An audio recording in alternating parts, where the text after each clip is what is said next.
Mandy Schmuckler, and some earlier emails I've made in this series just today. I've tried to show that there is something that can be seen in the world as a coherent force that consistently works to make the human world worse. And I claim that that is pretty reasonable if you show that there was such a thing. Pretty reasonable to call it evil because in our religious traditions, there's been a general understanding of how they conceived of evil as working that way. But it doesn't have to be called that. It could be called a force of brokenness. It could be called a force of destruction. But the issue is there a way to conceive of such a thing and perceive it as a reality in the world within the secular worldview? And I claim that there is, that we don't need to. It seems to me that the religious traditions were onto something because I think we can see it in purely secular terms, and we don't need to refer to supernatural things to conceive of how it works. It's not the devil. It's something systemic is how I would show it. That social scientifically, in terms of causes and effects and how things operate in the world and the dynamics of a civilized a world consisting of various civilized societies, peopled by a species like ourselves, I claim that you can see how it operates. And the idea of a coherent force doesn't require anything supernatural, like an individual, like Satan becomes the embodiment of some kind of coherence. Well, what I try to do, and I think it's captures most of the truth of the matter, is to show how in the world as we see it, where cause and effect work, things that are broken tend to produce other things that are broken. And I can later give a more operational definition of broken, but makes the human world worse. It would have grounding ultimately in degrading the quality of experiences, experience of all those beings for who experienced their existence in, among other ways, along the spectrum of the better and the worse experience. Anyway, I'll get to the question of the reality of value. But if you'll grant me for the moment that there is a make things better or a make things worse, and that it's measured in terms of the quality of the experience of creatures who experience things in terms of better and worse. Now, earlier, I talked about the Republican Party as being a pure actor, meaning, in my jargon, there's probably a better way of naming it, but occasionally there will be individual actors, nations like Nazi Germany, political parties like today's Republican Party, individuals, where they can be seen as a coherent force that consistently works to make the human world more broken. Maybe they do some good. From my studies, it seems like there's a remarkable consistency in some occasional pure cases. So you can look at those and you can say, well, okay, that thing keeps on doing things that result in more human suffering, more injustice, more hatred, more conflict, all the forms of brokenness that you can name, more cruelty, less kindness, less love, less peace, all that stuff, the dichotomies.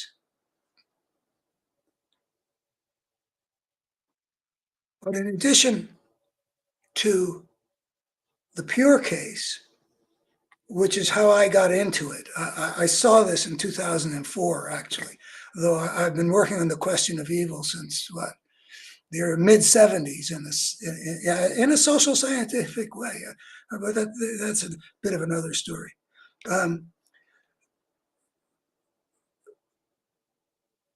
In addition to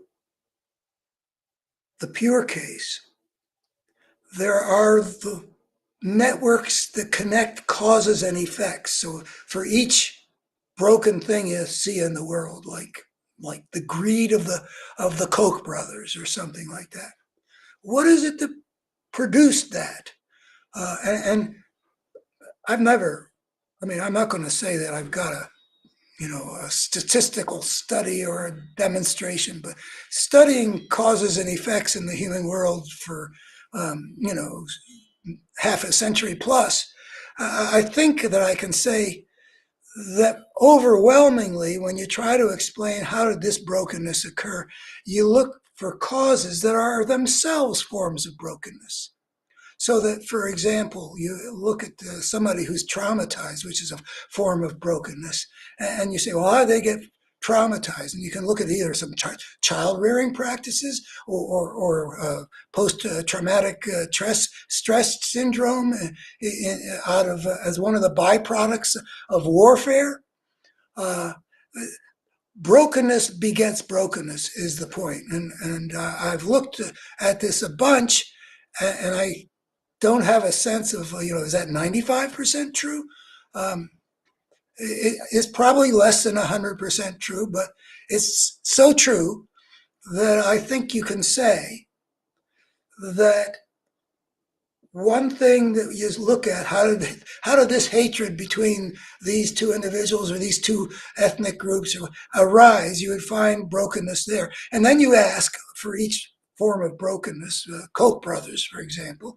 I don't know what their childhood experience was, but I'm enough of a psychologist to feel confident that, like with Trump, you can find something pretty broken about how they got to be people who would, though they were billionaires, be willing to sacrifice the planet, in a sense, over climate change in order to enrich themselves still further. That doesn't come from good things.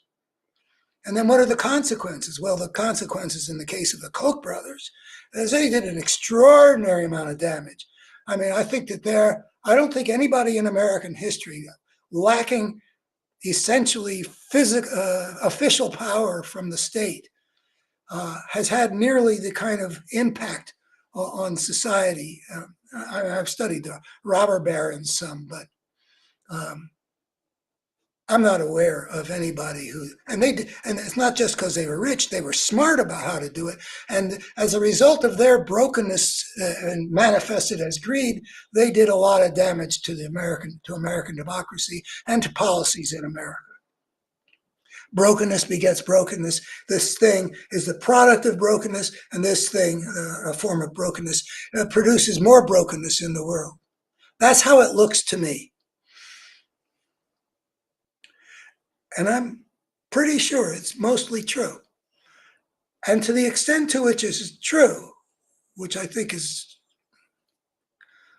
way majority, you can infer that there is a force being something that moves something. And in this case, the something is a pattern of brokenness. And that's another thing that I could elaborate on. I don't want to get, but a traumatized individual and two societies in conflict are both have something in common, which you could reasonably call a pattern of brokenness. Brokenness being defined as that which is life degrading. It degrades experience or it destroys life altogether.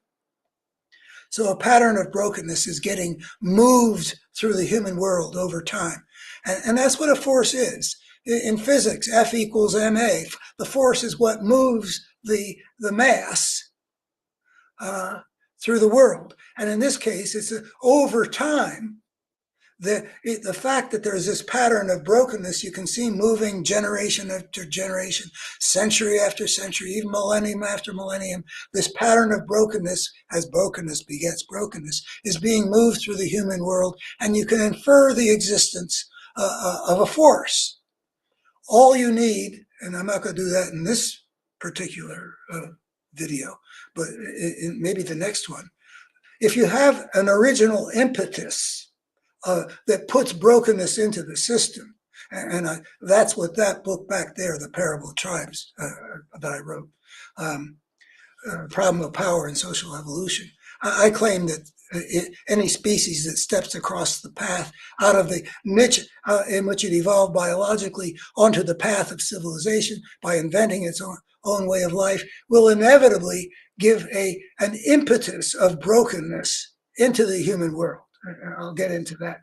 But given an impetus, as long as there's this thing moving things through, so that the wars that I claim they're inevitable will give and then the process of driving the evolution of civilization into certain forms, which also imparts certain kinds of brokenness on the people who have to live in them. And we'll talk about that subsequently, the parable of the tribes. But if you grant me just for the moment that there is an inevitable impetus that's imparted to the human world by virtue of our creativity that gets us out of our ecological, evolutionarily mandated niches as primates. Once you grant me that we've got that impetus, I think that the idea of causes and effects, looking backward, what caused this brokenness, more brokenness, looking forward, what are the results of that brokenness? More brokenness. And the same with wholeness. So you end up with that battle between two forces that are coherent, coherence being one of the things which is woven into the thing by the brokenness begets brokenness. It's just, there are connections between all these things. And if you were to draw through time these connections, you would say something's getting woven. It's a thing that's moving. It's a force that's moving a pattern of brokenness through the system. So that's the way that I eventually came to understand. Well, how is it that there is this kind of thing that I see emerging in the Republican Party of these times? I just looked into it, and gradually from 2004, and then in 2005, I wrote something called The Concept of Brokenness. It wasn't as well developed in terms of how does this come about. I talked about the confluence of different components of brokenness that have been woven through American history, like white racism is one of those. A certain kind of religiosity is one of those. American imperialism was one of those. And corporate greed that arose with the market system, especially in the wake of the Civil War, is another one. And how in our times, there got to be a confluence of those that it was visible to me as the 2004 election was occurring, and then in my writings in 2005, the concept of evil, why it is intellectually valid and politically and spiritually important. That was my attempt to convey to the democratic world, there's something arising here. And it was my attempt to say, we need to expand the way we understand the human world and the forces that work at it to incorporate something that's reasonable to be called evil, but to no particular avail. I mean, I have on my website, betterhumanstory.org. I mean, if anybody wants to delve really deeply, you can see a whole history of my efforts to say there's something dark coming here. We need to do something. We need to fight it, and we need to fight it in these terms. This is the shape of the battlefield, and all that. But anyway, that's my attempt in a sort of broad stroke kind of way to establish that just because we've left Satan behind and the ways that the devil made me do it, and those various religious ways of thinking about the problem. There is a way of getting to that reality because it is right there in our world. And the failure to see it is what has allowed Donald Trump to become president again. And that is one of the most significant, potentially the most significant victory of a force, a coherent force of evil in American history. And one can even imagine a scenario moving forward with him as being the guy who's not the leader of the free world and all the things that he is. You can even imagine that this catastrophe that we've been through might prove to be the biggest source of brokenness in world history. I hope it isn't like that, but it's not inconceivable to me.